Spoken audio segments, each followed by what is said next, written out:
las infecciones sistémicas y las infecciones del sistema nervioso central. ¿Qué pensamos cuando hablamos de infecciones sistémicas?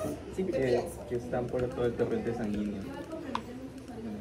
Que va a comprometer varios tejidos, que es capaz de diseminarse, Sí. ¿es cierto? Entonces estamos hablando de microorganismos altamente virulentos, o sea, tienen varios factores de virulencia que les dan esta capacidad para poder invadir diferentes tejidos, ¿okay? Y provocar daño, y en algunos casos no generar con este daño la falla multiorgánica del paciente si no se estabiliza, si no se le da soporte, como es el caso de una leptospirosis o un dengue, por ejemplo, ¿no? Que básicamente no hay tratamiento en el caso del dengue, solamente dar soporte al paciente, por ejemplo, ¿no?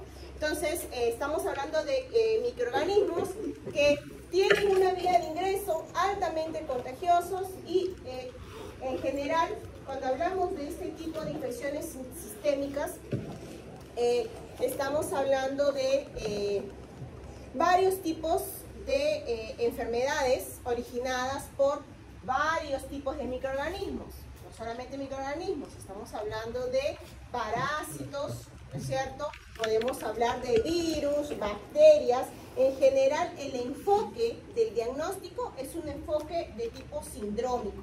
¿Cómo se van a diagnosticar? Viendo los signos y la clínica, ¿no? Del paciente, los signos y los síntomas del paciente. Entonces, eso es más o menos lo que ustedes han visto con dengue y con leptospirosis. Hay muchas infecciones que tienen características semejantes, ¿ok? Entonces, aquí es importante el diagnóstico diferencial, ¿ok? Se van esas características diferentes en cada tipo de enfermedad que va a llevar justamente al diagnóstico y al tratamiento, ¿ok? Por ejemplo, en el caso de una leptospirosis, ¿ok? Estamos hablando de un tratamiento básicamente por penicilina. No hay resistencia a antibióticos. ¿Cuál es la mayor dificultad? El error en el diagnóstico, más que el error, el retraso en el diagnóstico, para identificar justamente la sintomatología del paciente. Entonces, la parte de la anamnesis, la historia clínica, es crucial, ¿ok? Se puede confundir con otras infecciones. Bien, entonces, aquí vamos a ver, ¿no? Estas características generales de estas infecciones, ¿no? Sistémicas, del sistema nervioso central. En seminario van a hablar sobre polio, aquí en teoría vamos a hablar sobre rabia, ¿no? Sobre la rabia, como parte de las infecciones del sistema nervioso central. Entonces, identificar justamente los principales agentes causales de estas infecciones, sistémicas, exantémicas, porque muchas de ellas, una de sus manifestaciones es justamente la presencia de exantemas, ¿ok? De esas lesiones a nivel de la piel, pústulas, ¿no? Lesiones eritematosas, por ejemplo, también vamos a mencionar aquí la varicela, la rubiola, ¿no? Entonces, la varicela zoster. Y, bueno, ver los principales agentes infecciosos y cuáles son sus mecanismos. Entonces, esto es nuestro contenido y aquí un poquito más de lo que estaba conversando, ¿no? Cuando hablamos de algunas generalidades de las infecciones sistémicas, estamos hablando varias enfermedades. Entonces, aquí hablamos de síndromes, ¿no? Un síndrome ictérico, síndrome febril, varios microorganismos, varios agentes involucrados. Síndrome ictérico hemorrágico, presencia de ictericia y hemorragia en el paciente, y pueden ser varios agentes involucrados, ¿no es cierto? Entonces, tenemos aquí un síndrome febril con manifestaciones respiratorias, febril con erupciones dérmicas, con exantemas, ¿no? Por ejemplo, aquí está el sarampión, ¿no? La varicela, ¿ok? Entonces, hay algunos que se presentan particularmente en algunas zonas trópicas. Entonces, aquí hay que tomar en cuenta, por ejemplo, ¿no? Aquellos que son transmitidos por vectores. Entonces, identificar cuál es el mecanismo de contagio, cuál es el mecanismo de entrada, si hay un vector involucrado. Y aquí estamos hablando ya de aquellas infecciones metaxénicas, o sea, hay un vector involucrado en la transmisión de ese microorganismo. Por ejemplo, en el caso de la fiebre amarilla, dengue, chikungunya, Zika virus, ¿no? ¿Qué tienen en común estos virus? Bueno, aparte que son virus. El síndrome febril. Ah, el vector. Son transmitidas por un vector, ¿no es cierto? Entonces, presenta síndrome febril. ¿Cuál es el vector de todos ellos? El mosquito. El Aedes aegypti. Aegypti. Ok, miren, 4 virus, ¿no? Transmitidos por un tipo de vector. el Aedes aegypti. ¿Ok? Entonces, tenemos aquí, pueden ser también otros de tipo de origen parasitario, y aquí tenemos la malaria. ¿Cuál es el vector de la malaria? Anáfilos. El anófeles. Anófeles. Anófeles. ¿Ok? Aquí está el mosquito del anófeles, ¿no es cierto? Por ejemplo, aquí vemos una clara diferencia entre el anófeles, por ejemplo, y el Aedes aegypti. Y está el periodo en el cual este mosquito se alimenta, ¿no? Si estamos hablando del anófeles, generalmente es nocturno. Mientras duermen las personas, es allí que sale el mosquito para alimentarse. Entonces, por eso es que, por ejemplo, una de las medidas de prevención, ya que no hay vacunas, ¿no es cierto? Aparte del DDT, que ya está prohibido en algunos lugares, ¿no? Tenemos aquí los mosqueteros, por ejemplo. Pero en el caso de Aedes aegypti, ¿servirá los mosqueteros? No. ¿Por qué? Los mosqueteros son aquellos que se suelen colocar en las camas, como unos tul, un tul, para evitar que entren los mosquitos, mosqueteros de mosquitos.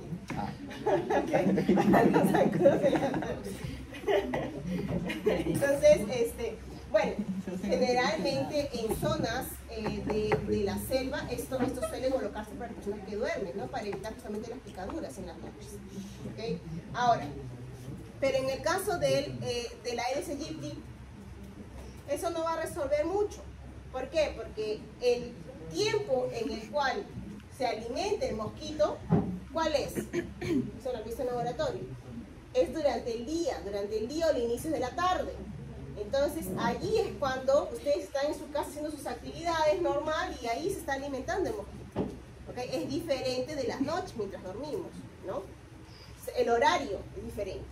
Entonces, aquí, bueno, tenemos, ¿no? En el caso de la malaria, para parásitos, bacterias, aquí vamos a hablar, por ejemplo, de la leptospira, ¿no es cierto? Que también se presenta en reservorios. ¿Quiénes son los reservorios de la bacteria? ¿Se acuerdan? Sí, las ratas.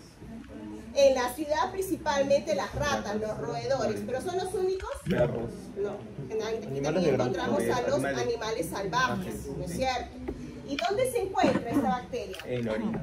En la orina, puede permanecer por años, porque le encanta, ¿no? Lo que son los riñones, le encanta quedarse a nivel de los glomérulos, ¿no?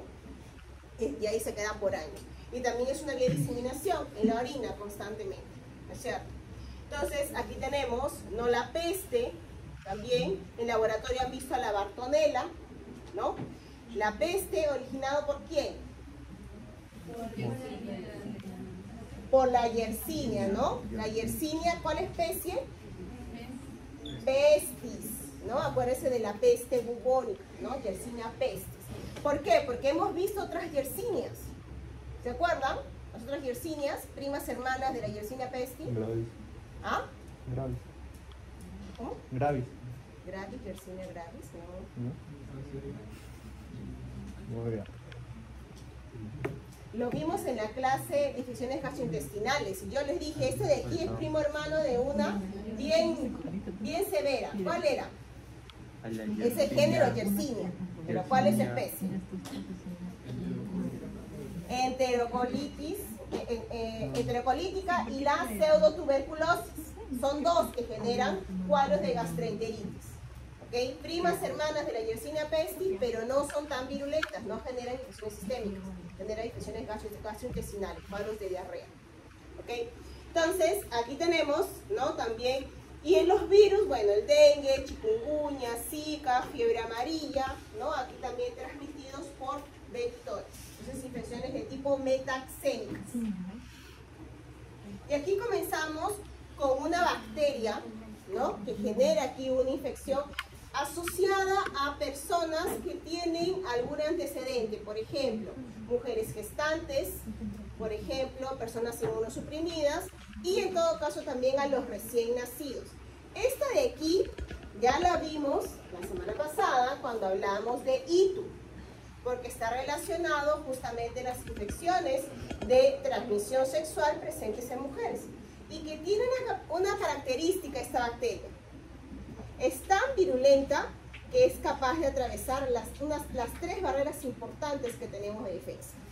Barrera intestinal, capaz entonces de invadir el intestino y los órganos accesorios, ¿ok? Capaz de entrar en la sangre, generar septicemia y con esto diseminarse y atravesar barrera hematoencefálica, generando cuadros de meningitis, meningoencefalitis y también en la mujer gestante es capaz de atravesar barrera placentaria y generar infecciones neonatales e infecciones postparto en el recién nacido. ¿Ok? Miren cuán virulenta es esta bacteria. ¿Ok? Entonces, infecta al feto y dependiendo del estadio del embarazo puede provocar aborto, nacimientos prematuros, ¿no? E infecciones neonatales. ¿Ok? Cuadros de meningitis neonatal hasta inclusive 2 semanas después del parto, porque si la mamá no ha sido diagnosticada y esta bacteria se encuentra a nivel de la vagina, el niño se contamina por parto natural. ¿Ok? Y presenta cuadros de meningitis neonatal postparto. ¿Ok?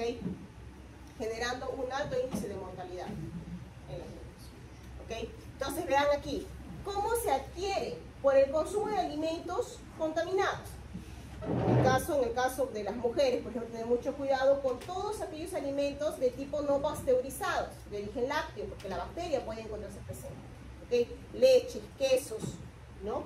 Entonces, de dudosa procedencia. Están contaminados, ingresa, se disemina, vean aquí linfonodos, hígado, vaso, torrente sanguíneo, y aquí llega cerebro y atraviesa barrera placentaria e infecta al neonato. ¿Ok? Entonces, estamos hablando de un bacilo gram positivo patógeno oportunista intracelular anaeróbico. ¿Ok? Tiene la capacidad de infectar no solamente tipos celulares, ¿no? Como los enterocitos, por ejemplo, o las células intestinales, ¿ok?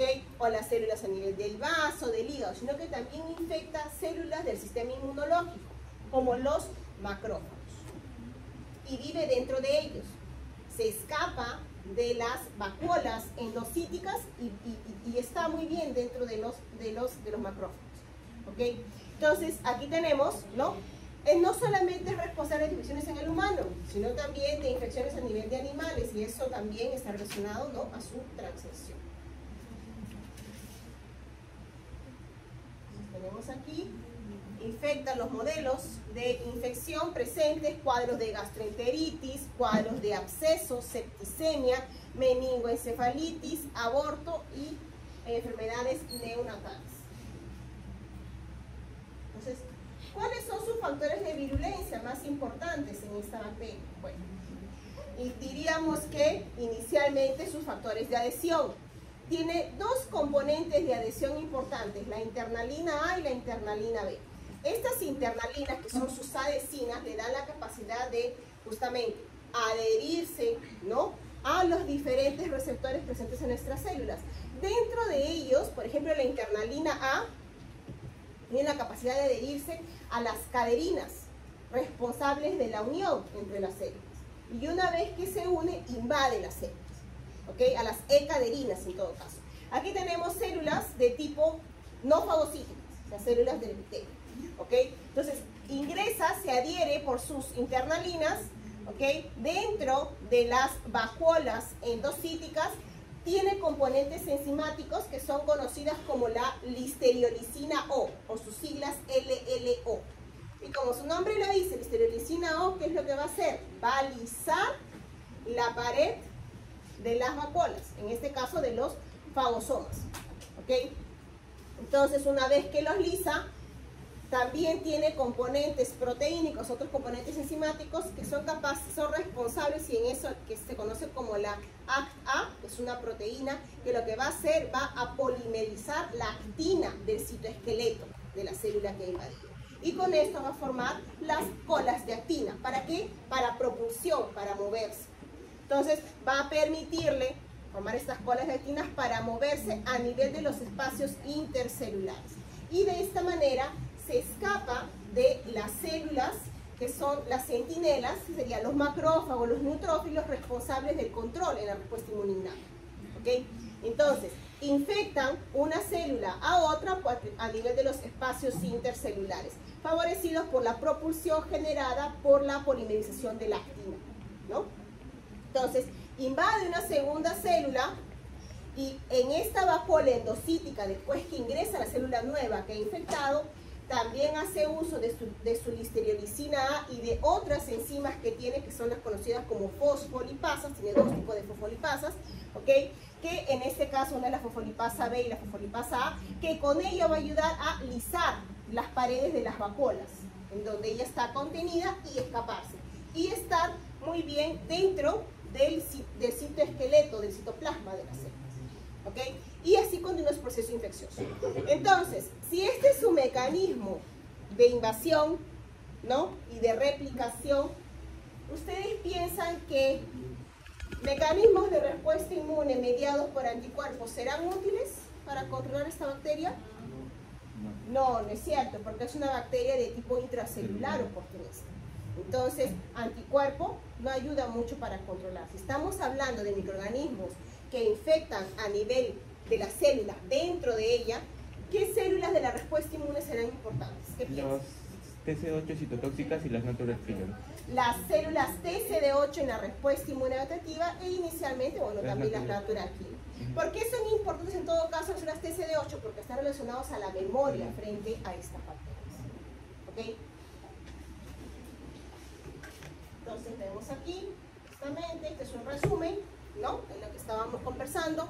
Sus factores de virulencia: la internalina, que le permite la entrada, la listeriolicina O, que forma poros, ¿ok?, dentro de las células para permitirle la entrada, y son toxinas de escape, ¿no? La actina A, que es una proteína capaz de polimerizar, ¿no?, a la actina y le permite el movimiento intracelular.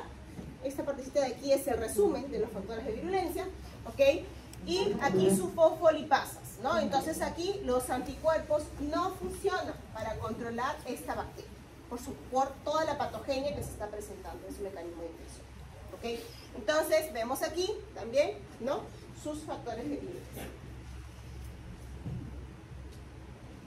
Entonces, dentro de la patogenia, ¿no?, en la respuesta inmunológica, por ejemplo, se sabe que son importantes, ¿no?, porque activan aquí a los macrófagos. Estamos hablando de bacterias que pueden ingresar por el alimento y después entran al torrente sanguíneo. ¿Quiénes son los primeros, los más importantes en filtrar todo aquello que circula en la sangre? ¿Qué órgano? El vaso. El vaso, ¿ok? Entonces son los macrófagos esplénicos, ¿no es cierto?, en este contexto de respuesta, que se van a encontrar con estas bacterias y los van a fagocitar. Y al fagocitarlo, ¿ok?, está internalizado, ¿no?, en sus vacuolas, pero con su listeriolicina O destruye sus vacuolas, ¿no? Y con esto, pero como ha sido activado, el macrófago va a producir citocinas mediados por la transcripción del factor NF-kappa beta. Entonces tenemos aquí que con ello va reclutando células al foco de infección. Entonces estamos hablando del vaso, ¿no es cierto? Entonces, aquí ¿qué es lo que va a suceder? Justamente estos componentes quimiotácticos que son producidos en respuesta al encuentro con la bacteria van a reclutar otras células, como los monocitos, que llegando al tejido, disculpen, van a derivar, ¿no?, por las citocinas del medio en macrófagos. Entonces aquí también tenemos, esto es independiente de la molécula MIT88 o dependiente, en todo caso, por sus receptores, recluta a estas células en la respuesta inmuninnata, ¿ok? Y estas, al tener contacto con la bacteria, van a ser capaces, estimuladas, para producir especies reactivas de óxido nítrico y también TNF-alfa, ¿ok?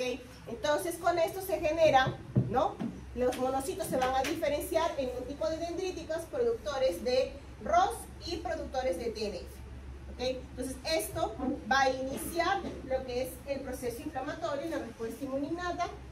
Y en la respuesta inmunodaptativa vemos que hay estudios que presentan justamente que las células son las células TCD8 las encargadas, ¿no?, de el reconocimiento. Esto es en la respuesta inmune primaria, primer contacto, y esto es en la secundaria, ¿no?, como aumenta la producción de células TCD8 citotóxicas específicas contra la bacteria.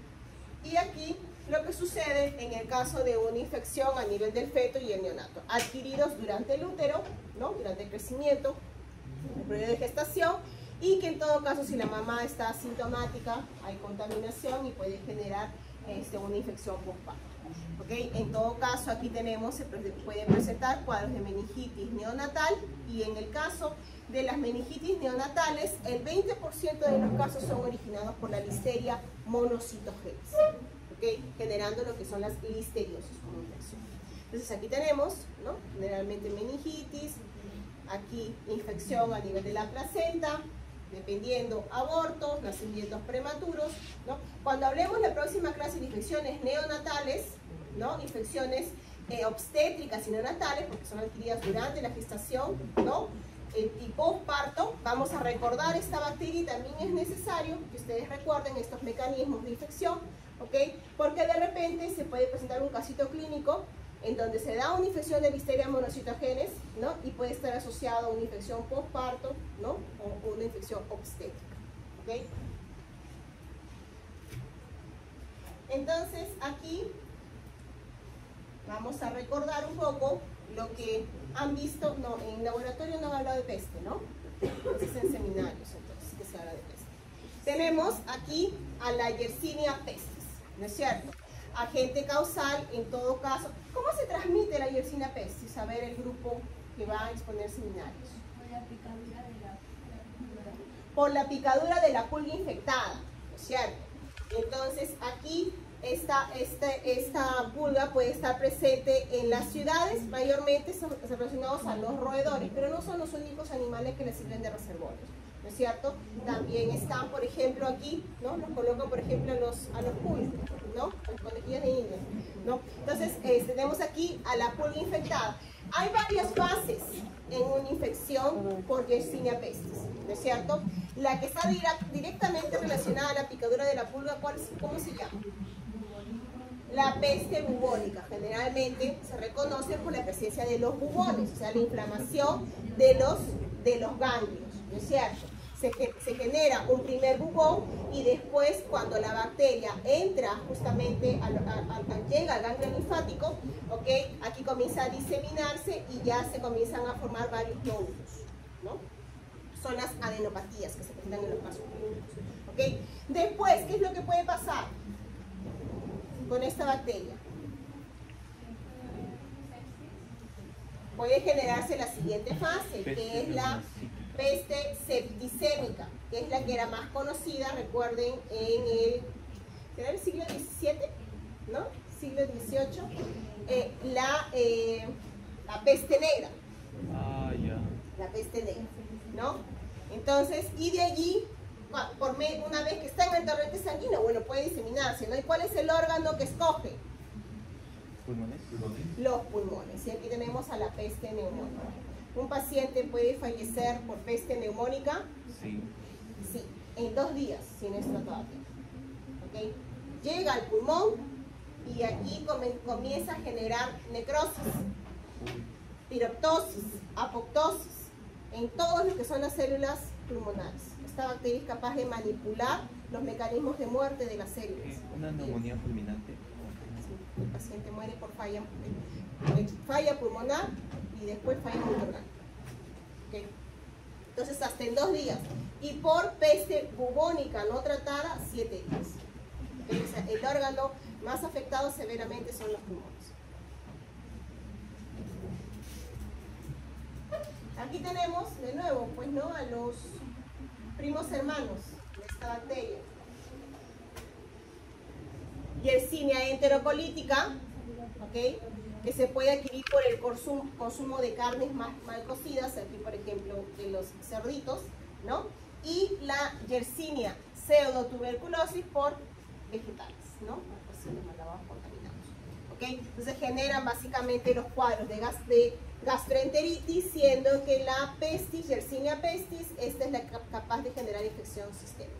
Tenemos aquí peste bubónica, peste neumónica y a nivel de sangre, ¿no?, la septicemia.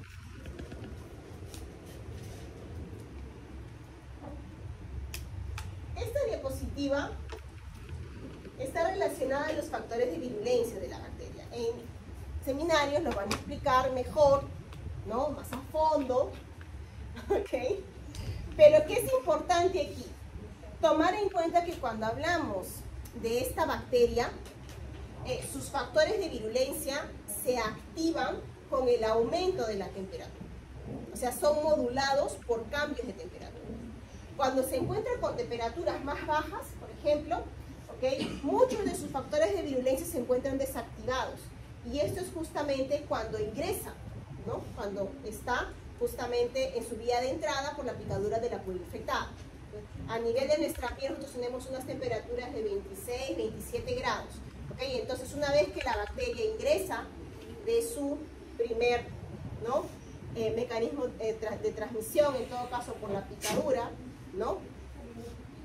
De su primer huésped, el invertebrado, ¿no? Aquí se encuentra a temperaturas más bajas. Entonces, hay algunos factores de virulencia de la bacteria que están activados dentro de la pulga. Por ejemplo, la capacidad de formar biofilms. Esta bacteria tiene la capacidad de formar biofilms, ¿en dónde? A nivel del proventrículo de la pulga, aquí. Comienza a proliferar, lista para que en el momento que la pulga se alimenta, ellas salen en una gran cantidad e ingresan a su nuevo huésped, o sea, el ser humano. ¿Okay?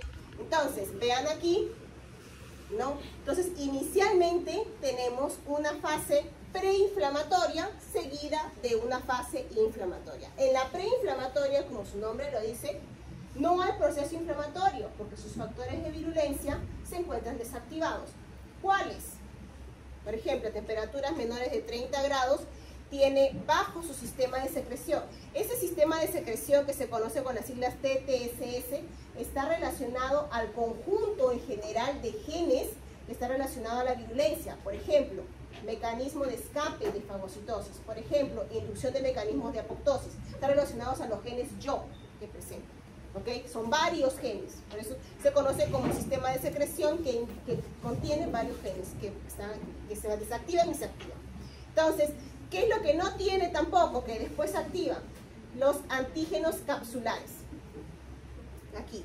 Y su LPS es normal. ¿Qué quiere decir con su LPS normal?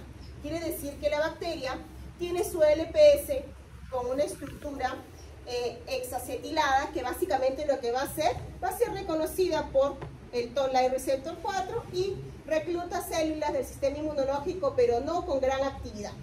¿Okay? Entonces, ese es un mecanismo que lo tiene aquí normal. ¿Qué es lo que hace después cuando activa sus mecanismos de virulencia? Básicamente fomenta sus mecanismos de escape para poder invadir y poder burlar el sistema inmune.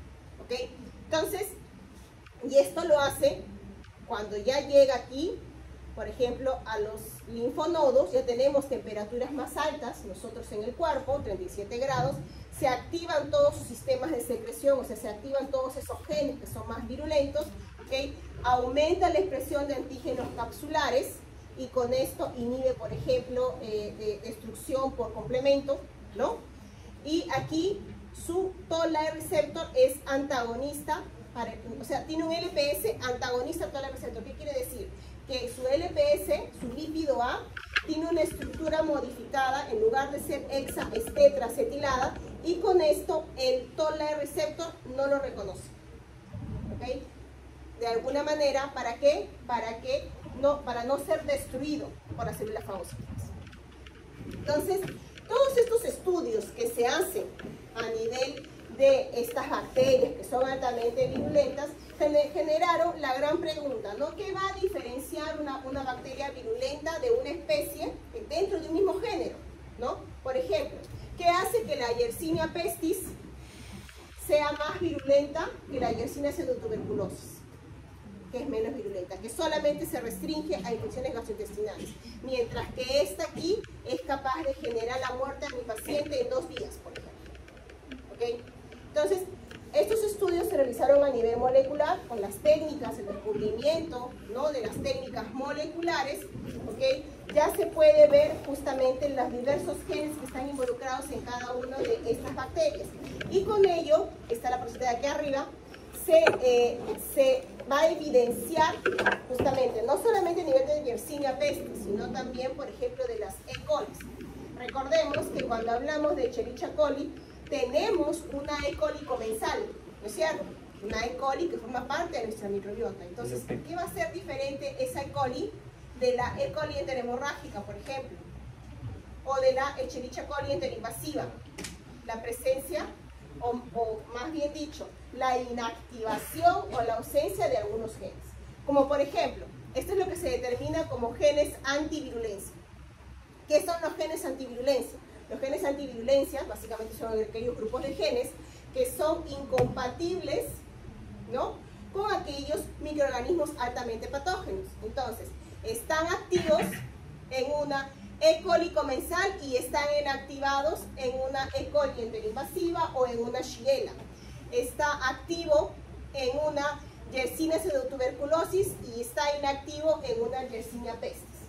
Entonces, normalmente estos genes están activos, pero cuando hay estas cepas que son más virulentas, estas especies que son más virulentas, en el caso de la Yersinia pestis, ¿no?, estos genes se desactivan, o se inactivan, o se suprimen, o se regulan de alguna manera para que no interfiera en la virulencia de este microorganismo. ¿Ok? Ejemplos. En el caso de la Escherichia coli comensal, se sabe que tiene estos genes activos, el NAT-A, el NAT-D.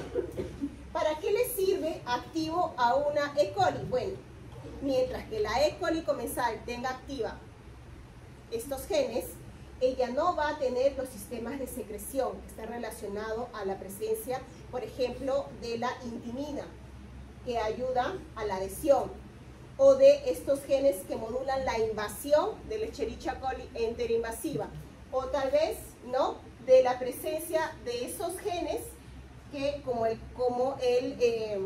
la verotoxina 1, la verotoxina 2. ¿Ok? Entonces, importante, y aquí tenemos por ejemplo otro, el CAT-A. Mientras que el CAT-A esté activo en la Escherichia coli comensal, esta bacteria no va a ser factible que ella pueda, por ejemplo, tener sus enterotoxinas activas o escapar del fagosoma, o invadir células, invadir polimorfonucleares. ¿Ok? En el cambio, cuando está activa, o sea, estas bacterias, Shigella, Escherichia coli enterinvasiva, estos genes los han desactivado, los han deletado de su genoma. Entonces, con ello, ellas se han hecho más virulentas. ¿En qué sentido? Ellas son capaces de activar enterotoxinas, escapar del fagolisosoma, ¿no? Porque por eso es un mecanismo virulento. ¿Ok? Si hablamos ahora específicamente de la Yersinia pestis, se ha comparado con su primo hermano menos virulento, que es la Yersinia pseudotuberculosis. Se ha comparado el genoma de ambos y se ha visto que la Yersinia pseudotuberculosis tiene activo este gen, RCSA-NGHA. ¿Por qué es importante, en todo caso, que la Yersinia pestis desactive ese gen dentro de ella? Porque al desactivarlo es capaz de formar biofilms, es capaz de proliferar en estas estructuras los biofilms. ¿Y dónde lo hace la bacteria? A nivel del proventrículo de la pulga. Con esto, ella es capaz de formar los biofilms, una estructura que le permite sobrevivir dentro de la pulga, ¿ok?, proliferar a gran cantidad y prepararse para su siguiente huésped, que sería el ser humano. ¿Ok? La pseudotuberculosis tiene ese gen activo, entonces no forma biofilms, básicamente. ¿Ok? Ahora, otro gen, la Yersinia pestis, tiene inactivado este gen LPXL. ¿Por qué? Porque ella lo que va a hacer, va a modificar su lípido A de su LPS y va a evitar ser aquí, en este caso, para evitar ser reconocida por el toll-like receptor 4, de tal manera que pase desapercibida frente a un macrófago, frente a un neutrófilo, y ella pueda continuar proliferando y sobreviviendo. O sea, para ella es un mecanismo de escape. ¿Okay? Y con eso se hace más virulento. ¿Okay? Y así como estos genes, hay muchos otros en general. Entonces, ¿qué es lo que permite, básicamente a nivel del genoma, la diferenciación de una especie comensal de una especie virulenta, patógena. ¿Okay? Entonces, eso es lo que está haciendo aquí la Yersinia pestis. Entonces llega a nivel de la pulga, cuando ella se alimenta, se libera la bacteria. Esta de aquí, al inicio, en la preinflamatoria, va a ser reconocida por macrófagos. A la Yersinia le conviene ser reconocida por macrófagos al inicio, cuando llega. ¿Por qué? Porque va a usar inicialmente, ¿no?, a los neutrófilos y luego los macrófagos para poder diseminarse. Entonces, obviamente llega algo extraño, el sistema inmune lo va a reconocer, ve que no es tan virulento, lo fagocita y jura y perjura que lo va a eliminar. Mentira, no lo elimina. Entonces aquí entra en el neutrófilo, vive dentro del neutrófilo, cuando el neutrófilo, que tiene como tiempo de vida 6 horas como máximo para ser eliminado, es eliminado por macrófagos. Este mecanismo se conoce como esferocitosis. Entonces llega un macrófago para poder eliminar ese neutrófilo ya viejo que ya no sirve, y para llevárselo como parte del sistema retículo endotelial para eliminarlo, y se lo come, ¿no? Reconoce al neutrófilo y se lo come. Ahora, el problema es que el neutrófilo está infectado con la bacteria. Entonces, el macrófago va a viajar, ¿ok?, por los linfonodos y va a llegar al ganglio linfático. Y ese macrófago dentro de él va a tener la bacteria linda, maravillosa, toda vivita, y la está transportando al linfonodo. ¿Ok? Entonces, se sabe que la bacteria puede viajar dentro del macrófago, pero también de forma libre. Llega al linfonodo, al ganglio linfático, y aquí tenemos el bubón, el primer bubón. ¿Ok? Y cuando llega aquí, ya tenemos temperatura 37 grados, aumentó. Entonces la bacteria sabe que va a activar todos sus factores de virulencia, y lo hace. ¿Ok? Comienza a expresar sus antígenos capsulares, y con ello evita ser fagocitada, destruida, por ejemplo, por complemento, ¿ok? Porque ustedes saben que la C3, no puede depositarse sobre las superficies de polisacáridos capsulares. Entonces no hay MAC aquí mediado por complemento. Entonces aquí lo que hace dentro del linfonodo es capaz de manipular de nuevo los mecanismos de muerte de los neutrófilos, de los macrófagos. ¿Qué mecanismos? Induce la muerte de los macrófagos por apoptosis, por piroptosis, induciendo que haya producción de interleucina 1, promoviendo más inflamación. Normalmente pensarían, no le conviene reclutar más células. Al contrario, le conviene más reclutar más células, porque con ello infecta más células y es más rápidamente distribuido. ¿Ok? Entonces, activa mecanismos apoptosis, piroptosis y necroptosis. Y con ello provoca la ruptura, alteración de los ganglios linfáticos. ¿Ok? Aquí la bacteria entra al torrente sanguíneo y con ello septicemia, ¿no? Está circulando la bacteria y seguidamente llega a otros órganos, dentro de ellos el pulmón. ¿Ok? Entonces, esta primera es básicamente la peste bubónica. El paciente no es tratado en 7 días por peste bubónica, fallece. ¿Ok? Bien, entonces, se diseminó la bacteria por el torrente sanguíneo y llegó al pulmón. En el pulmón, ¿qué hace la bacteria? Tiene todos sus factores de virulencia activados, obviamente está a más de 37 grados, pues no. Entonces aquí lo que va a hacer, va de nuevo, en el pulmón, ¿cuáles son las primeras células que va a reconocer? Los macrófagos, ¿no es cierto? Entonces reconoce aquí a los macrófagos, los infecta, los macrófagos alveolares, induce los mecanismos de muerte, de nuevo, piroptosis, apoptosis, necroptosis, y va destruyendo las células pulmonares. ¿Ok? Con esto también promueve más inflamación, llegan neutrófilos, destruye, manipula los mecanismos de muerte de los neutrófilos, ¿ok? Pero genera mayor inflamación y con ello mayor daño en el paciente, ¿ok? Y la bacteria entra después, lamentablemente falla, ¿no? Falla pulmonar, septicemia, hay inducción de tormenta de citocinas porque hay más proceso inflamatorio, un proceso inflamatorio descontrolado, ¿ok? Y finalmente, si el paciente no es tratado en 48 horas, o sea, 2 días, su paciente fallece por fallo multiorgánico, ¿ok? Entonces, esto de aquí se da en el paciente que tuvo la infección por peste bubónica como una infección primaria. ¿Y qué sucede? Porque también hay otra vía de contagio. De repente el paciente no tuvo el primer bubón, no le prestó mucha importancia, ¿ok? Y de allí estuvo en contacto con otras personas. Y ya la bacteria, ¿no? Ya no estaba solamente como peste bubónica, ya no estaba solamente en los ganglios, ya estaba en los pulmones. Entonces, aquí comenzó a diseminar la bacteria por las partículas de aerosol. Y hubo un contagio directo de un paciente a otro por las partículas de aerosol. Ya no hay pulga intermediaria aquí. Entonces, este segundo paciente puede desarrollar una infección, ¿no?, neumónica como una infección primaria, porque va a ser su primer contacto con la bacteria. Y aquí de nuevo, en el segundo pacientito se va a presentar lo mismo que se presentó a nivel pulmonar, ¿ok? Solamente que aquí, como la bacteria ya es más agresiva porque sus factores de virulencia están completamente activados, por eso es que es más rápido el proceso. Y su paciente puede irse, que es rapidísimo en 2 días, ¿ok? Y no es tratado a tiempo. ¿Alguna pregunta hasta aquí? ¿De peste? ¿Tienen preguntas? Se las reserva para sus compañeras en el seminario. Ok, leptospirosis.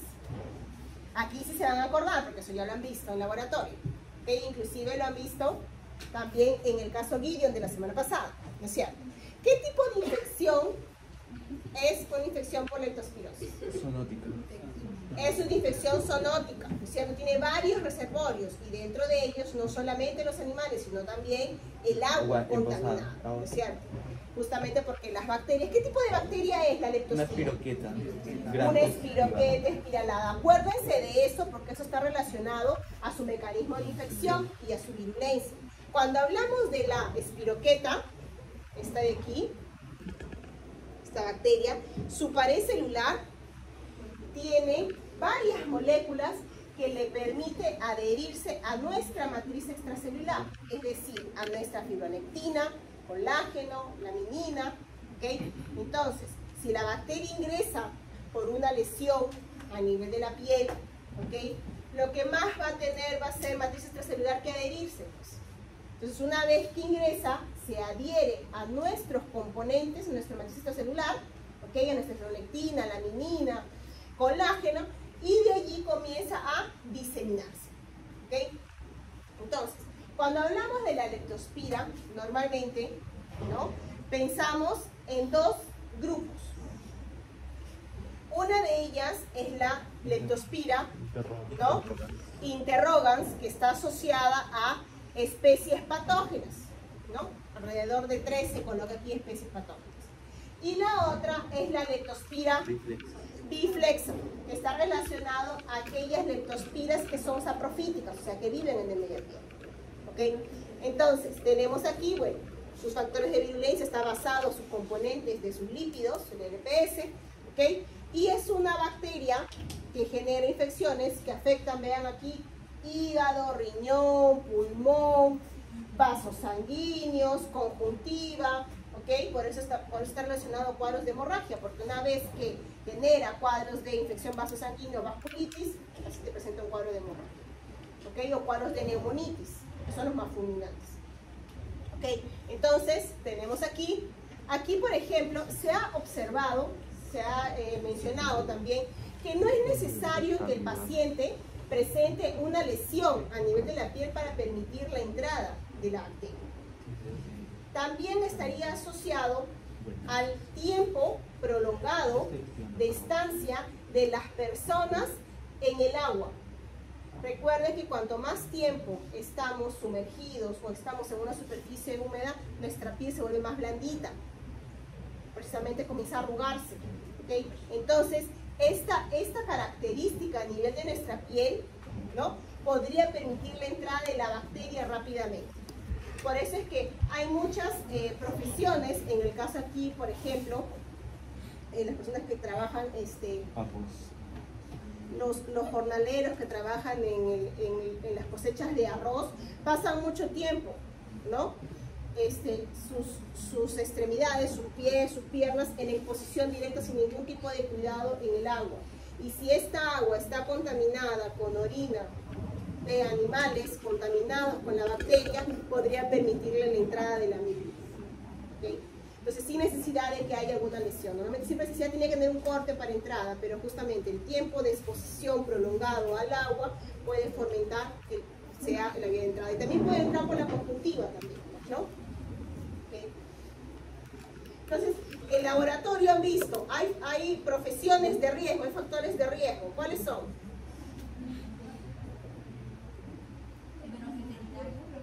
Veterinarios, gracias, es Vidal, ¿no? Vidal. Vargas, ¿quién es Vidal? Vidal. Vargas y Vidal. Recolector de basura. Los recolectores de basura, ¿ok? Porque pueden tener contacto con la orina de los roedores, ¿no es cierto? ¿Qué más? Los almacenes. En los camales, muy bien. En los almacenes, los agricultores, generalmente asociados. Ok, Domínguez. Los que viven en zonas donde hay bastantes inundaciones también. ¿Simulaciones? Ah, inundaciones. ¿Dijo simulaciones o inundaciones? ¿Dijo inundaciones? Yo ya estoy con eco ya. Cuando hablo muy rápido se me tapa la voz.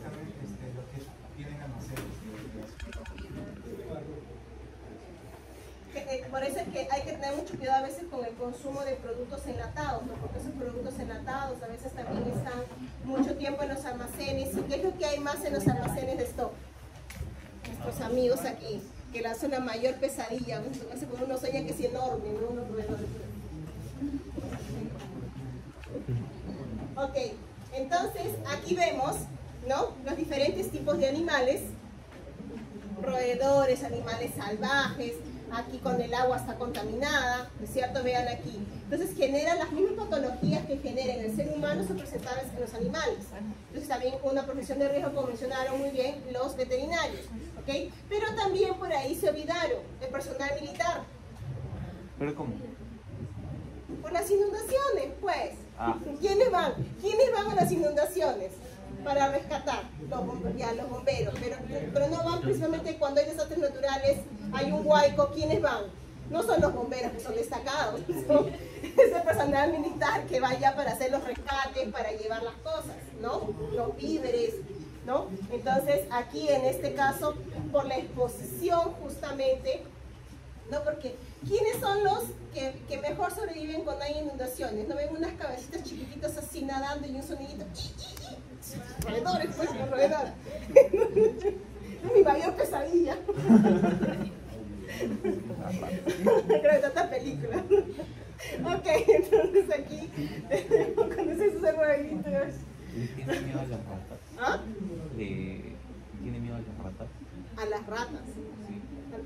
No les tengo pavor. ¿Ah? ¿Le tiene pavor o no? No, pero me dan, no sé qué me dan. Mira, a pesar que yo he trabajado, no con ratas, bueno, con ratas blancas, las de laboratorio, ¿no?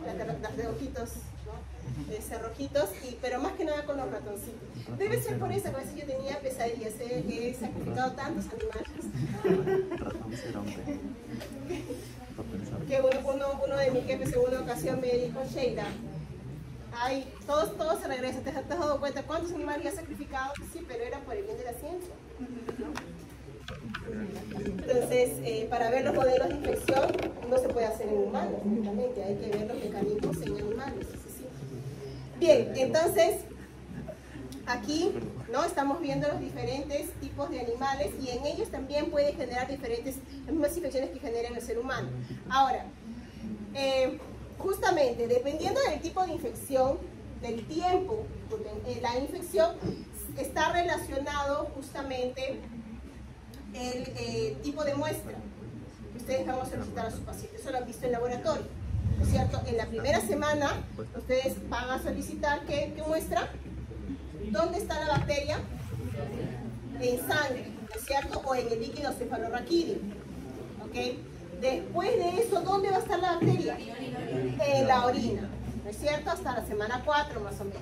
En los reservorios, como los animales, ahí sí, como los roedores, ahí sí va a permanecer por más tiempo, ¿no? Todo el tiempo siendo eliminado, sí. Una pregunta.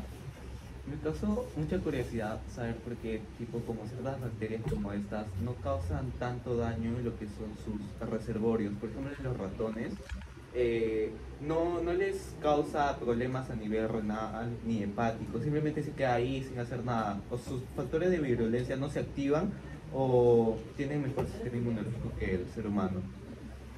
No, yo creo que sus factores de virulencia deben estar No se de alguna activan. manera modulados, sí.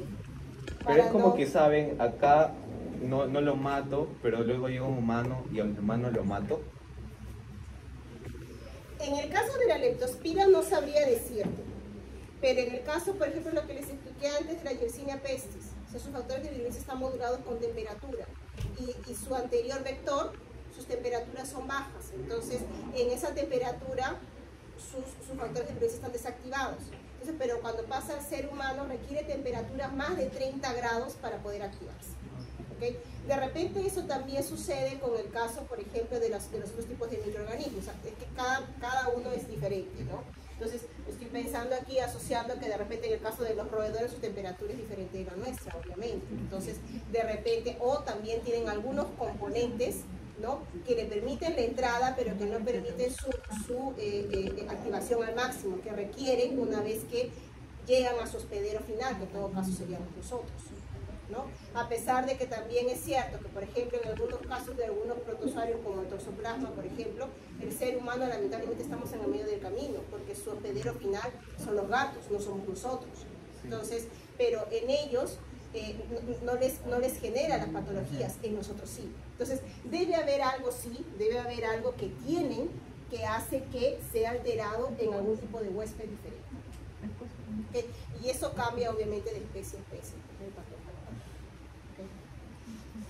Entonces, eso ya tendría que verse a nivel genético, ¿no? ¿Qué genes se activan, desactivan en términos del huésped? ¿Okay? Bien, entonces, aquí vemos justamente los factores de virulencia en esta esquinita aquí, ¿no? Estos son todos de la bacteria, miren, su LPS, ¿ok? Y estos son todos sus componentes de adhesión de ellos. LIN-A, LIG-A, LIG-B, LEN-A, LOS. Y vean a qué se activa. Estos son nuestra matriz extracelular, ¿no? Fibronectina, laminina, colágeno, elastina, nuestras integrinas, a todos ellos se puede adherir. Y esto hace justamente, le permite, ¿no?, que asociado a su motilidad, que es de tipo espiralada, su rapidez de esa motilidad, le permite la entrada rápidamente en nuestros tejidos y su diseminación.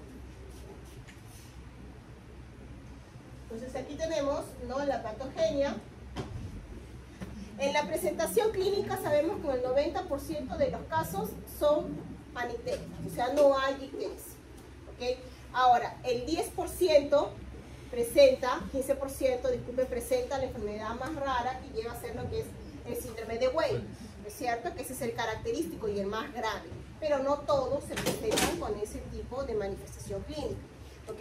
Entonces, tenemos, es una enfermedad que se presenta en dos fases, ¿no? La leptospiremia, que es cuando la bacteria la encontramos, como dice su nombre, en sangre, ¿no? Y la leptospiruria, o también la fase inmunológica, que es donde está en la orina, ¿cierto? Entonces, por esas dos fases las diferenciamos. Entonces, tenemos la enfermedad sistémica autolimitada en el 90% de los casos, ¿ok?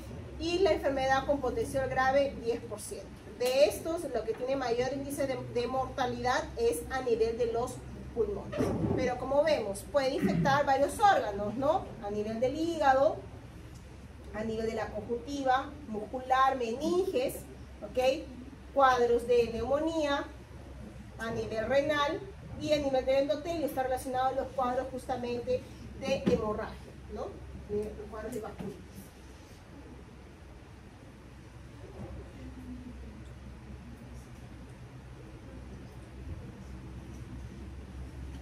Estamos hablando de una bacteria que tiene un periodo de incubación de 4 a 13 días, ¿okay? Entonces estamos hablando de una enfermedad subaguda, a diferencia del dengue, que eso lo habrán visto, que es aguda, ¿no es cierto? Un paciente que se presenta con más de 7 días con las manifestaciones clínicas ya no es dengue. Un paciente que no tiene fiebre no es dengue. O sea, hay criterios para descartar una enfermedad. ¿Okay? Si hablamos de dengue, tiene que ser aguda, máximo 7 días. El paciente se presenta con el malestar, no tiene fiebre, tiene más de 10 días, ya no sospecha dengue. Más de 10 días ya no, 7 días es dengue. Y tiene que tener cuadro febril, se presenta sin fiebre, no es dengue. Eso lo han visto en su caso lírico. Entonces, pero cuando hablamos de leptospirosis, estamos hablando de una enfermedad subaguda. Por eso es que llega a tener 4 o 13 días. ¿Ok? En algunos casos 26 días. Subaguda. ¿Ok? Tenemos la enfermedad bifásica, ¿no? Con la fase leptospiremia y la fase inmune, que es la leptospirulia. ¿Ok? Y el síndrome de Weig, la enfermedad de Weig, que es la enfermedad más grave. Y aquí justamente lo vemos, ¿no?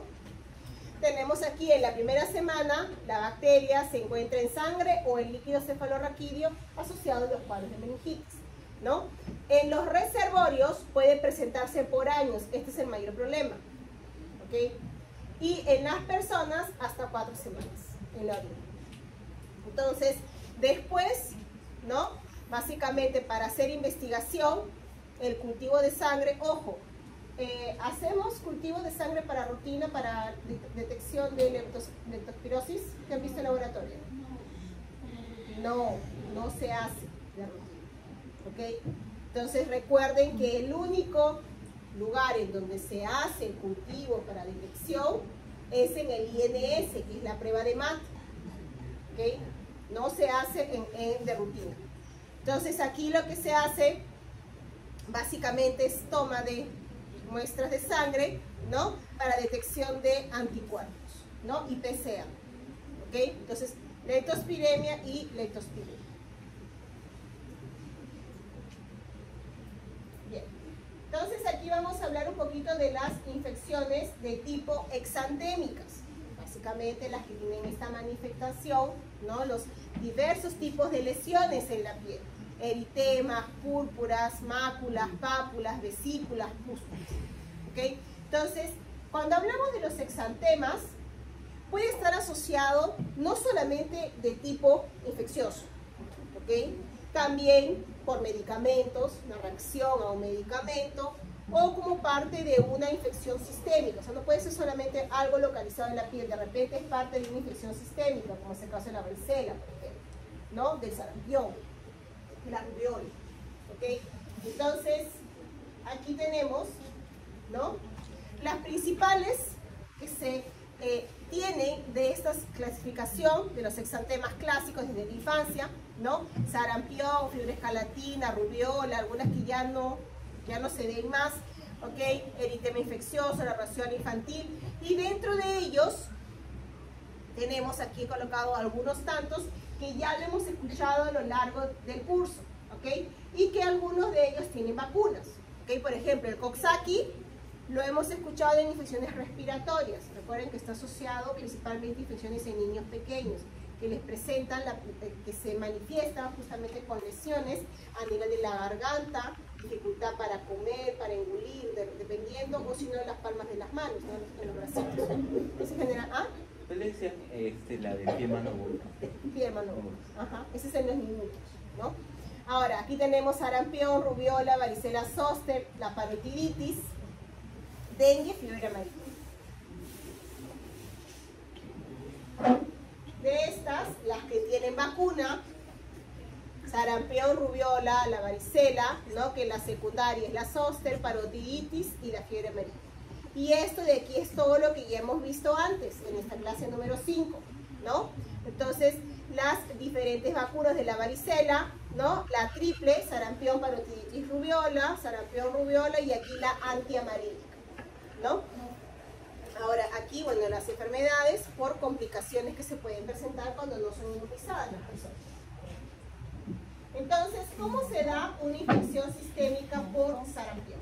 la vía de entrada respiratoria, ¿okay? Las partículas de aerosol, aquí las gotículas de flujo, ¿okay? Entonces ingresa y genera una infección inicial a nivel de tracto respiratorio, se va a diseminar por los conductos linfáticos y aquí se tiene lo que es el primer pico de viremia, que es importante para el virus porque comienza a diseminarse e infectar más tejidos, ¿okay? Y con ello aumenta justamente la tasa de proliferación viral, ¿okay? Entonces aquí se disemina.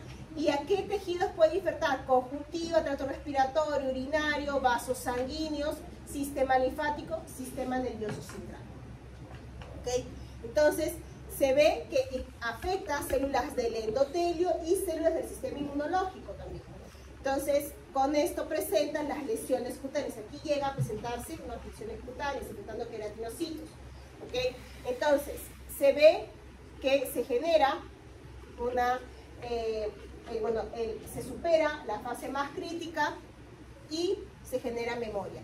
En algunos pocos casos hay manifestaciones clínicas post-infección a largo plazo. ¿Cuáles serían? Que ya son más severas. Por ejemplo, cuadros de encefalitis o panencefalitis, alteraciones aquí del virus a nivel del sistema nervioso central. ¿Okay? Entonces, aquí estamos hablando de un virus de RNA, ¿no? Puede afectar de forma más severa a algunos grupos y esto es lo que vemos.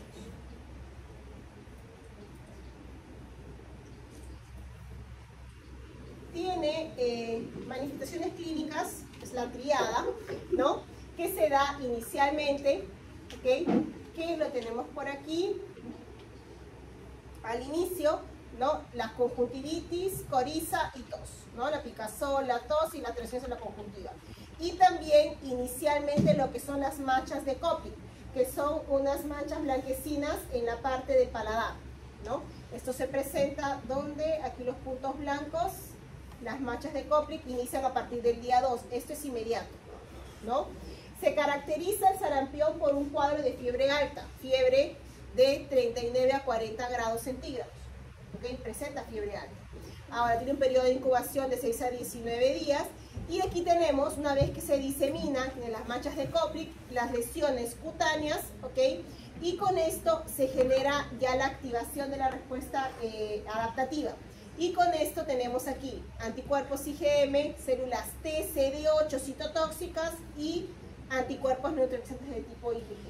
Cuando ya la respuesta inmune adaptativa se activa, las lesiones cutáneas desaparecen, porque el virus está siendo controlado por el mecanismo de defensa. ¿Ok? Bien, entonces aquí se ve la diseminación cuando puede entrar a nivel de la conjuntiva, se adhiere a las células de Langerhans, a las células dendríticas que son los proreceptores de Cezanne, ¿no? A nivel de la conjuntiva, aquí también activa los órganos linfoides, en este caso los asociados, ¿no? Los BALT aquí y los ganglios linfáticos, tejidos linfoides terciarios, ¿no? Aquí, una de las características, ¿cómo se presenta la enfermedad? Tenemos aquí, inicialmente ingresa, ¿no? Por las partículas de flujo al tracto respiratorio y comienza su diseminación. Ahora, la viremia comienza a afectar, se disemina, afecta tejidos, vaso, el GALT a nivel intestinal, ¿ok? Y ven aquí por detrás hay un pico verde. Es cierto, justamente lo estoy dibujando con la luz. Entonces, con esto, una vez que comienza el pico viral, ¿no? La carga viral, se disemina por la viremia. Entonces, tenemos aquí que afecta a otros tejidos. Vemos pulmones, sistema circulatorio y la piel. Y con esto ya comienzan las manifestaciones cutáneas. ¿Ok? Una de las características que se da durante el sarampión es que se ve una sobreactivación del sistema inmunológico, no solamente por la carga del virus, también se dice que está asociado a, como hay una sobreactivación, hasta los antígenos por parte de la microbiota comienzan a ser sobreexpuestos. Entonces esto provocaría una depresión momentánea, o sea, para lo que es la respuesta inmunológica, algo breve, pero y después se reactivaría para terminar de controlar al virus. El problema es que cuando hay esta disminución del sistema inmunológico, ¿okay?, por este periodo transitorio, el paciente es susceptible de infecciones oportunistas, ¿okay?, porque justamente por la sobreactivación, la sobrecarga del sistema inmunológico, pararía todo y aquí los patógenos oportunistas podrían generar coinfecciones y complicar el estado del paciente. ¿Okay? Eventualmente, cuando el sistema inmune se activa, ayuda a la eliminación y se manifiesta justamente por la desaparición de las lesiones cutaneas. Esto es cómo se disemina, lo que infecta, uno con el otro. Y aquí este cuadro es comparativo con otras infecciones de tipo exantémicas, ¿no? Que tenemos el dengue, chikungunya, zika y sarampión. Ahora, las diferencias obviamente son las manifestaciones clínicas que se presentan, por ejemplo, cuadro febril en dengue, chikungunya, zika virus no, sarampión presenta cuadro febril alto, 39/40, ¿ok? Exantemas macropapulares en sarampión, las otras no mucho, con excepción de zika, hiperemia conjuntival en sarampión y en zika, tenemos aquí mialgias, artralgias, ya es más para chikungunya, ¿no? Edema en chikungunya y zika, linfadenopatías, un poquito más en chikungunya, tos, coriza, aquí, sarampión, hemorragias en dengue, hepatomegalia, más en chikungunya, y las leucopenias, trombocitopenias, más en dengue y chikungunya y sarampión, producción de hemorragias. Bien, entonces tenemos aquí otro cuadrito comparativo entre fiebre amarilla, dengue y chikungunya, ¿ok? Todos de tipo viral, transmitidos por el mismo vector, ¿ok? Y de este recordemos, chicos, que solamente hay vacuna de fiebre amarilla, ¿no es cierto? Es el único que tiene vacuna. Ahora, el resto es, lamentablemente, no hay tratamiento, solamente se controlan signos vitales, ¿no? Y en todo caso, lo que se hace con dengue y chikungunya es el control del ciclo biológico del mujer, para intentar minimizar, ¿no?, los casos de infección, ¿okay? Y en el caso del dengue, que ya lo han visto, ¿no?, ¿cuántas cepas hay de dengue? 4. Entonces, en teoría, podemos infectarnos 4 veces, ¿no es cierto? Porque el sistema inmunológico es antígeno específico. Entonces, la respuesta que se generó frente a una variante no va a dar lo mismo para las otras, ¿ok? Entonces, aquí es importante porque en la segunda reinfección hay mayor probabilidad de que la infección en el paciente por dengue sea más grave y se genere la hemorragia, el dengue hemorrágico. Esto estaba aquí abajito, ¿no? Vacunación, y aquí no hay vacunas. Aquí es otro cuadrito de diagnóstico diferencial. Aquí en todo caso lo que resalta, por ejemplo, y eso nos va a servir para la próxima clase, es aquí, consecuencias de la infección durante el embarazo. ¿Hay aborto? ¿Hay defectos congénitos? En sarampión sí hay aborto, no hay defectos congénitos. ¿Okay? En la rubiola sí, en ambos casos. En el dengue no genera cuadros de aborto ni defectos congénitos. En el tema, en lo que es el eritema infeccioso, abortos, no defectos congénitos, y en la rociola no, en ambos casos, ¿okay? Entonces esto, por ejemplo, hay que tomarlo en cuenta, ¿no?, cuando hablamos de las infecciones. Si se da en mujeres gestantes, hay alguna alteración, inducción de aborto, ¿no?, malformaciones. Por ejemplo, en el caso de la influenza, por ejemplo, la próxima semana vamos a hablar infecciones por influenza, dependiendo de la semana de gestación, puede generar alteraciones neurológicas en el neonato. Entonces, por eso es importante las vacunas contra influenza durante el periodo de gestación. Y esto muchas veces se da no porque el microorganismo atraviese la barrera placentaria, no es por eso. Es porque cuando la mamá está pasando por un proceso de infección, su sistema inmune se activa, ¿ok? Y con esto se produce situaciones inflamatorias en ella. Entonces, el problema es que su sistema inmune de ella, durante la gestación de la mujer, está modulado para una regulación. Entonces, cuando hay un proceso infeccioso y se activa la inflamación, esto puede provocar justamente aborto. ¿Okay? O esa misma respuesta inflamatoria durante el desarrollo neonatal provocar alteraciones neurológicas, y esto se manifiesta, por ejemplo, en cuadros de convulsiones en niños más adelante. Eso lo vamos a discutir un poco más la próxima semana. Bien, entonces, varicela zoster. Cuando hablamos de varicela zoster, ¿no? Estamos hablando de un virus que pertenece a la familia del herpes, el virus del herpes. ¿Okay? ¿Cuál es la particularidad de este virus, de la varicela zoster? ¿Se acuerdan? Sí. ¿En qué tema lo vimos? ¿Ah? ¿En qué tema lo vimos? No, de repente lo han leído, no es que lo hayan ya. visto. O yo lo he mencionado, no recuerdo. ¿Nadie? Es que a veces yo comienzo a saltear y digo varias cosas durante la clase. Ok, ¿qué es lo que pasa con el virus de la varicela zoster? Normalmente la vacuna que tenemos, No. la vacuna que nos ponen en niños, ¿no? Nos protege por tipos prolongados, ¿ok? Pero aquí hay una manifestación, en el caso de la varicela zoster, la varicela genera dos tipos de infecciones. Una es una infección primaria, ¿ok? La infección primaria, el primer contacto con un cuadro de viremia, ¿no? Y las lesiones, los eritemas a nivel de la piel, la formación de costras. El problema es que este virus se queda almacenado a nivel de las neuronas y se queda en estado latente. Y lamentablemente, con el paso de los años, nuestro sistema inmunológico disminuye y con ello la presencia de nuestros anticuerpos neutralizantes. Entonces, por eso es que es importante, por ejemplo, en los adultos mayores, vacunarlos, darles una dosis de refuerzo contra la varicela para mantener de nuevo activo, ¿no?, los niveles de anticuerpos y que se protejan contra la activación de este virus.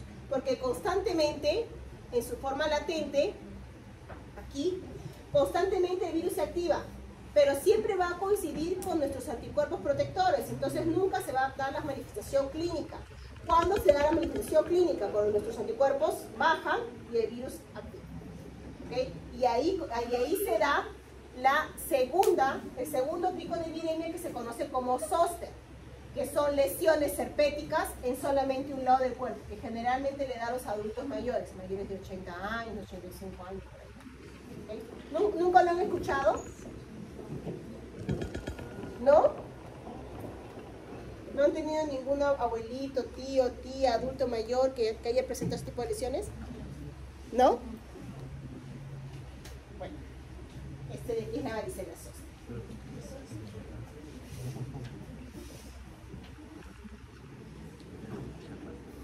Aquí está, la patogénesis. Tenemos el virus, ingresa, se me está yendo la voz. El virus ingresa por las partículas de aerosol, ¿ok? Entonces, infecta a nivel de los conductos linfáticos, se disemina, primer pico de viremia, infecta hígado, vaso, sistema retroarterial, las células inmunológicas, las células T, causa malaria, dolor de cabeza y llega a la piel. En la piel hay varias manifestaciones exantémicas, o sea, hay una progresión de las lesiones exantémicas. Se ve las vesículas, las máculas, pápulas, vesículas, pústulas y costras. Cuando está en la fase de costra, ya está en la fase final casi de la infección, en la piel. Entonces, el problema es que hay una latencia de este virus a nivel de las neuronas. Entonces, aquí es justamente a nivel de los ganglios de raíces nerviosas dorsales. En este caso, ¿qué es importante para el control de esta infección? En la respuesta inmuninata, interferón alfa, interferón de tipo 1, ¿ok? Las natural killer. Y en la invasión, para limitarla, los anticuerpos neutralizantes de la respuesta inmune adaptativa. Tenemos aquí, cuando se es niño, la infección primaria. Y de aquí, cuando está en la neurona y falla el sistema inmunológico, el control, generalmente en los adultos mayores, es muy raro, y esto es importante, ¿okay? Porque tal vez en algún momento se les puede presentar un caso clínico de una paciente joven con zóster. Si tienen una paciente joven, ¿ok? Me refiero 30, 35 años, 40 años, es joven comparado con el adulto mayor que le suele dar, ¿ok? Que de 65, 80, 85, por ahí es normal que dé una zoster, ¿ok? Pero en una paciente con 35, 39 años, 40 años, eso puede estar asociado a un cuadro de VIH no diagnosticado, ¿ok? O un cuadro de cáncer no diagnosticado. ¿Por qué? Porque este tipo de infecciones, normalmente nuestros anticuerpos neutralizantes, un sistema inmunológico apto, consigue controlar las infecciones subclínicas, los cuadros de viremia subclínicos que presenta este virus. Una vez que el sistema inmunológico baja, este virus aumenta su tasa replicativa y se dan estas lesiones herpéticas que se conocen. Esto de aquí es el zóster. Solamente se da en un lado del cuerpo de su paciente. A diferencia de la varicela, cuando da en niños, que da en todo el cuerpo. ¿Por qué se dice que da solamente en un lado del cuerpo? Porque se dice que está asociado a la región de la neurona en donde estaba almacenado el virus. O sea, si el virus estaba almacenado en esta región, solamente le da a esta región. Si estaba del otro lado, solamente del otro lado. Y esas lesiones son dolorosas. ¿Okay? Son estas eritemas, duelen, hay tratamiento, lógicamente los retrovirales, pero demora un tiempo, y si esto lo asocia, que esto le da a un adulto de 85, 86 años, ¿no? 80 y tantos años, imagínense, pues, altamente doloroso para ellos. ¿Okay? Entonces, estas son las lesiones, eso se conoce como las neuralgias post-herpéticas. ¿Okay? En muchos países ya colocan como parte del esquema de vacunación las dosis de refuerzo a los adultos mayores a partir de 60 y 65 años. En nuestro país, lamentablemente, no. ¿Okay? Entonces, en nuestro país, obviamente, es accesible en la parte privada, ¿no? Para inmunizar a nuestros papás o nuestros abuelitos, justamente contra ese tipo de prevención. Son 2 dosis de refuerzo. Y bueno, la última vez que pregunté, cada una era como 300 soles, 400 soles. Cada dosis. No, disculpe, 700 soles. Cada dosis de refuerzo. Lo que en otros países le dan ya como parte del esquema de vacunas, ¿no? Así como en los niños, en los adultos. Bien, entonces, vemos aquí. Varicela zoster. Ingresa por la conjuntiva o por todo el aparato respiratorio, ¿ok? Tenemos aquí, se replica, se disemina a varios tejidos, órganos, tenemos el segundo pico de viremia. ¿Con qué se controla? Los interferones, la respuesta inmune primaria, natural killer, y después las células T, CD8, CD4 específicas, anticuerpos neutralizantes. Ahora, cuando las lesiones herpéticas, las lesiones de la varicela aparecen, ¿no? A nivel de la piel, es altamente contagioso. Esas vesículas altamente contagiosas.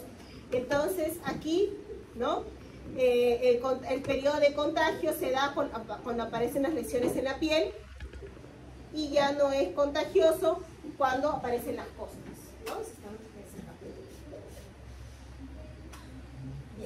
Esto es lo que les mencioné, la diferencia entre una varicela y la zoster, que es la secundaria, la reactivación.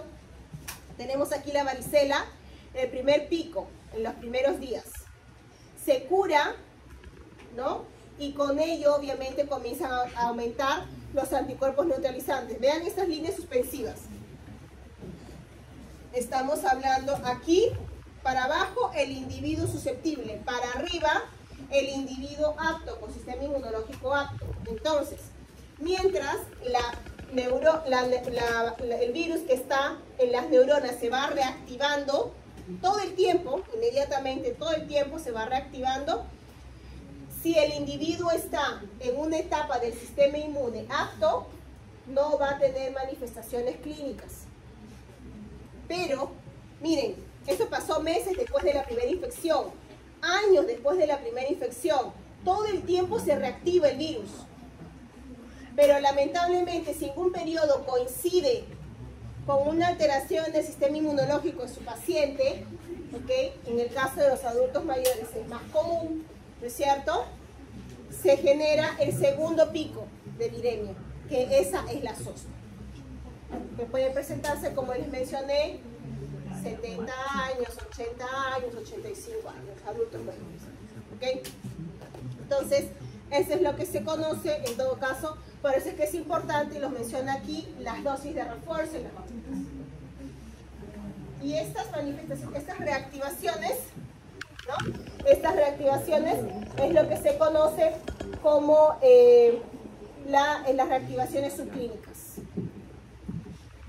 Porque no hay manifestaciones clínicas, porque solamente es, ¿no? Va apareciendo la carga del virus, pero no afecta al paciente. Bien, ¿hasta aquí alguna pregunta? Ok, voy a hablar sobre rabia. Bien, entonces tenemos aquí, ¿no? Cuando hablamos del sistema nervioso central, tenemos varias células que son importantes. En este caso tenemos células de la microglía, las neuronas, ¿no? Las células de la microglía, ¿quiénes son? Disculpen, estas son las neuronas. Son los macrófagos del sistema nervioso central. Son las células vigilantes, ¿no es cierto? Tenemos otros tipos de células, los oligodendrocitos, ¿ok? Los astrocitos. Entonces, dentro de ellos siempre hay conexiones, ¿sí? Hay envío de señales, y eso es lo que está relacionado aquí a la respuesta. Entonces, tenemos aquí, ¿no? Por ejemplo, las células de la microglía, si pasa por un daño a nivel de esta célula, ella va a emitir señales, ¿ok? Que van a ser captadas por las neuronas, ¿ok? A su vez, esto va a ser emitido, por ejemplo, también por los astrocitos, ¿no? Y hay un intercambio que va a llevar a la respuesta inflamatoria o a la regulación a nivel del sistema nervioso central. Entonces, básicamente es esto lo que sucede. Tenemos aquí, ¿no? Los diferentes estímulos, ¿ok? Hipoxia, deprivación de glucosa, estrés, daño celular, patógenos, virus, bacterias, parásitos, los componentes reconocidos por los PRR, y esto ¿a quién va a activar? A células como las neuronas, ¿ok? O a la microglía, por ejemplo, o hasta a los astrocitos. Entonces, ¿cuál es la respuesta que ellos van a dar? Producción de citocinas diversas. Tenemos en el caso de las neuronas MCCF y componentes quimiotácticos. ¿Para qué? Por ejemplo, para activar a los macrófagos o las células de la microglía, y también, ¿no? Aquí tenemos otras citocinas, las células de la microglía, desde inflamatorias, interleucina 1, TNF, hasta reguladoras, TGF-beta. Esta es regulación, justamente lo que está aquí, para regular, para lo que se conoce como neuroprotección. En este caso, interleucina 10 también, ¿no? O aquí inflamatorias, 12, 15, 16, o componentes quimiotácticos. En el caso de los astrocitos, van a recibir señales tanto por los microorganismos como los virus, como también por las señales emitidas por células de la microglía, o también las células T por medio de citocinas. Entonces aquí también van a producir citocinas y van a promover inflamación o van a promover neuroprotección. Entonces, si hablamos de perfiles de respuesta, ¿no?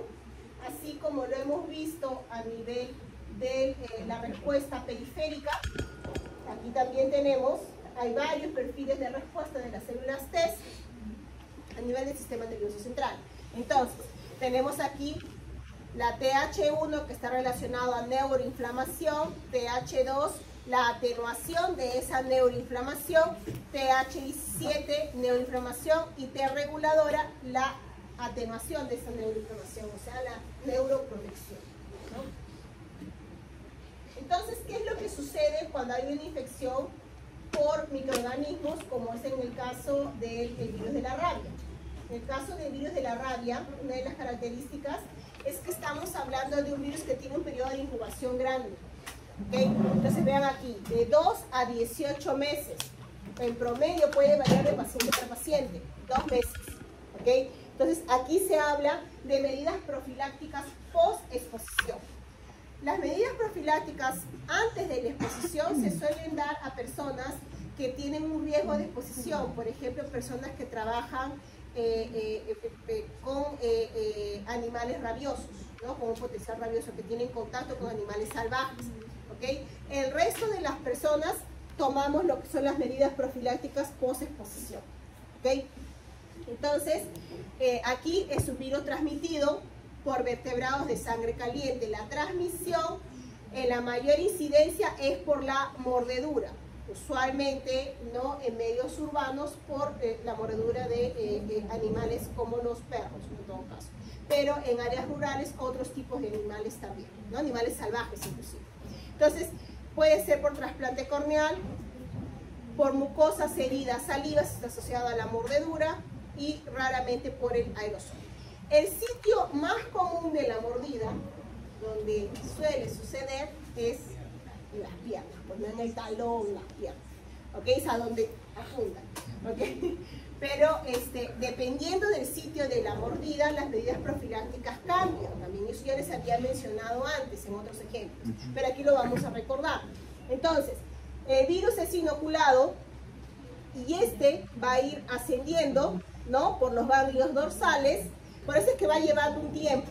Y durante este periodo de incubación mediante el virus va ascendiendo, ¿no?, hasta llegar al cerebro y afectar a las neuronas, ¿no?, y generando la difusión neuronal. Entonces aquí se van tomando las medidas profilácticas de las múltiples dosis de la vacuna contra el virus de la rabia. Entonces aquí lo que vemos, ¿no?, lamentablemente, si no se toman las medidas preventivas, es decir, la vacunación, ha llegado un punto en donde las manifestaciones clínicas son variables, pero el punto casi final es cuando el paciente comienza a presentar alucinaciones. ¿Okay? Entonces, dentro de las manifestaciones vemos prurito, parestesis en el sitio de la mordedura, cefalea, malestar, anorexia, tiene náuseas, vómitos, hidrofobia. Aquí ya comienza a verse más adelante, ¿no?, durante el periodo, confusión, alucinaciones, y lamentablemente ya en ese estado la progresión ya no es muy buena del paciente. ¿Okay? Entonces, el coma, fallo respiratorio y la muerte.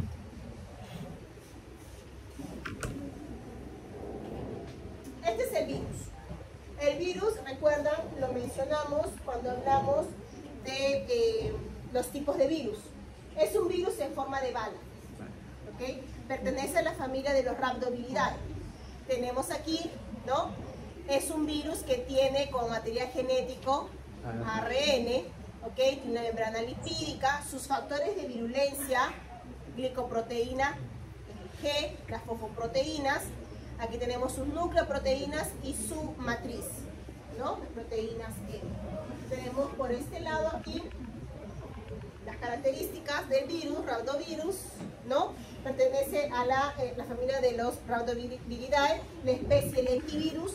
Tenemos RNA de tira sencilla, no segmentado, con sentido negativo. Y aquí vemos más o menos cómo es el proceso de infección. Básicamente el virus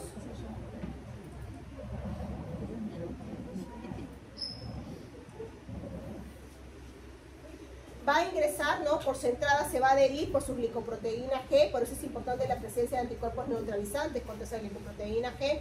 Se adhiere, ¿okay?, ingresa y libera su material genético, su RNA. Esto va a comenzar a producirse las proteínas, no se transcribe ese virus, su RNA mensajero, se va a sintetizar los componentes proteicos que se ensamblan, ¿okay?, y después el virus es exocitado. Entonces, aquí,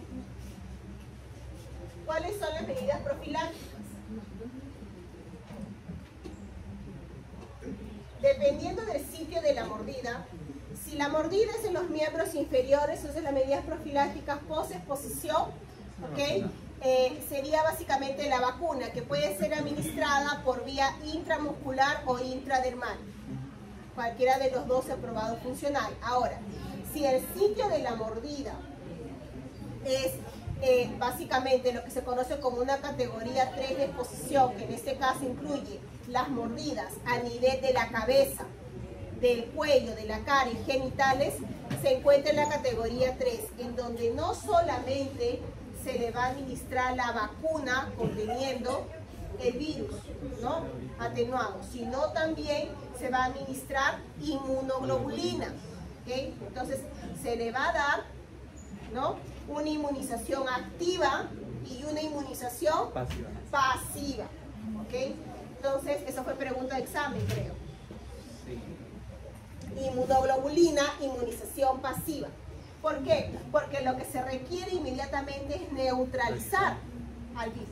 Entonces se le está dando anticuerpos neutralizantes a partir de un pool de anticuerpos. ¿Ok? ¿Por qué? Porque el sitio de la mordida es demasiado expuesto y el tiempo de llegada rápidamente al cerebro es inmediato. ¿Ok? A diferencia del sitio de mordida a nivel del pie de la pierna, que va a demorar en migrar. ¿Ok? Entonces aquí no solamente se le da la vacuna, sino también la inmunoglobulina para impedir el rápido acceso, ¿no? Entonces, aquí vemos, bueno, las medidas preventivas una vez que se da la mordida, ¿no? Creo que en este caso, si se da la mordida es mejor, dile muérdeme el pie en lugar de morderme el brazo, ¿no? Por lo menos en el pie. En el pie me tengo más tiempo de inmunizar. Ok, entonces aquí se lava la herida con abundante agua y jabón, ¿cierto? Entonces, y después se procede a las inmunizaciones. Estos son 4 inmunizaciones a partir del momento de la mordida, ¿no? Entonces, ¿qué es lo que sucedería con un paciente que no se inmuniza? ¿Okay? Esta es la infección natural por el virus. Lo que sucedería sería que con sus múltiples factores de virulencia, ¿quién dijo muere? ¿Dijeron muere?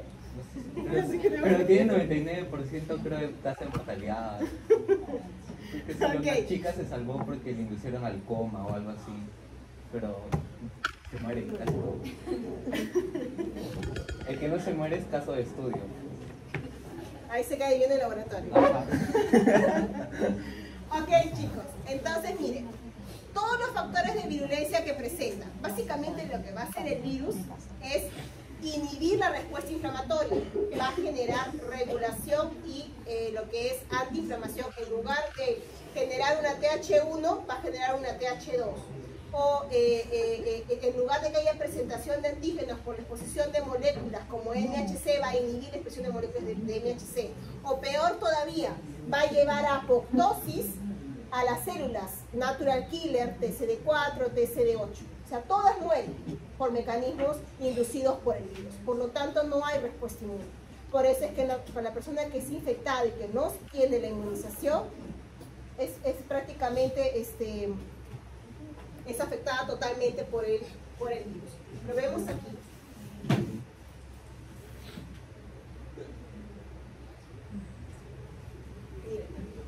El virus en forma de bala, sus proteínas M, ¿qué es lo que hacen? Inhiben la expresión de NF-kappa beta. Ustedes saben que el factor de transcripción NF-kappa beta está relacionado a la producción de ¿quién? De interferones, a la producción de interleucina 1, TNF. ¿Okay? Tenemos aquí sus fosfoproteínas, inhiben ¿a quién? Al interferón beta también. Por un lado o por el otro. No hay interferón beta, es la primera citocina importante para regular la respuesta, ¿okay? Y generar lo que conocemos como el estado antiviral. Entonces aquí tenemos la fosfoproteína P también, modula STATI1, STATI3. ¿Y qué es lo que hace? No hay no solamente interferón 1, que es el alfa y el beta, sino tampoco no hay gamma. Sin gamma no hay TH1. Sin gamma no hay TH1, ¿ok? Y sin gamma no hay IgG neutralizante. Mató toda la respuesta. La persona que se infecta es víctima del virus, básicamente, ¿ok? Tenemos aquí, si en STATI3 no hay interleucina 6, no hay inflamación. Con su proteína N, y también, ¿qué es lo que hace aquí? Inhibe fomenta el aumento de la molécula Fas ligante. Ustedes saben que el Fas ligante se une al Fas e induce apoptosis. Y esta apoptosis la hace ¿para quiénes? Para natural killer, CD4, CD8. Chao, respuesta inmune contra cualquier virus. Aquí. Eso es lo que está haciendo el virus. Si la persona no se vacuna. ¿Okay? Esta es la infección natural. ¿Qué es lo que vemos aquí? Apoptosis, CD4, natural killer, CD8. En lugar de producirse una IgG neutralizante, esto se ve en modelos de animales, ¿no? Entonces se produce una IgG1 que no es neutralizante, por ejemplo, En lugar de tener las interleucinas, tengo TNF, interleucina C, interleucina beta, las microglías comienzan a presentar daño y producir especies reactivas de oxígeno, óxido nítrico, y eso es toxicidad para el cerebro. Por eso es que se presentan las alucinaciones. Y tenemos aquí, ¿no? La CD4, en lugar de ser TH1 chau, y se genera TH2, y la TH2 es la que me induce a la B a producir anticuerpos que no son los adecuados. Entonces, y con esto el paciente muere, ¿no? Lamentablemente, ¿ok? Porque no hay manera de que se controle la infección. Y se destruyen todas las células del sistema inmunológico. Ahora, ¿qué es lo que sucede cuando se vacuna? ¿Okay? ¿Qué es lo que sucede cuando se vacuna? Todo lo contrario. Una inmunización a nivel periférico, las células de la respuesta inmune van a migrar, van a atravesar la barrera hematoencefálica y van a proteger aquí, a nivel del sistema nervioso central. ¿Qué es lo que va a haber? Bueno, aquí tenemos una célula TH17 activa, tenemos una célula TCD8 activa, natural killer activa, tenemos células de la microglía produciendo sustancias inflamatorias en lugar de producir NO o ROS tóxico por daño, produce citocinas que reclutan las células del sistema inmunológico, tenemos CD4 productor de interferón gamma, TH1 en todo caso productor de interferón gamma, tenemos células B produciendo anticuerpos neutralizantes. Y hay presentación de antígenos, lo que no había cuando no hay vacuna, porque lo que hace el virus es disminuye la expresión de MHC de tipo 2, por lo tanto no hay cómo presentar la célula TCD4, el antígeno. ¿Ok? Y esa es la respuesta. Bien, entonces en las plaquitas, cuando se diagnostica esto es necrosis en los cerebros de los animalitos, ¿ok?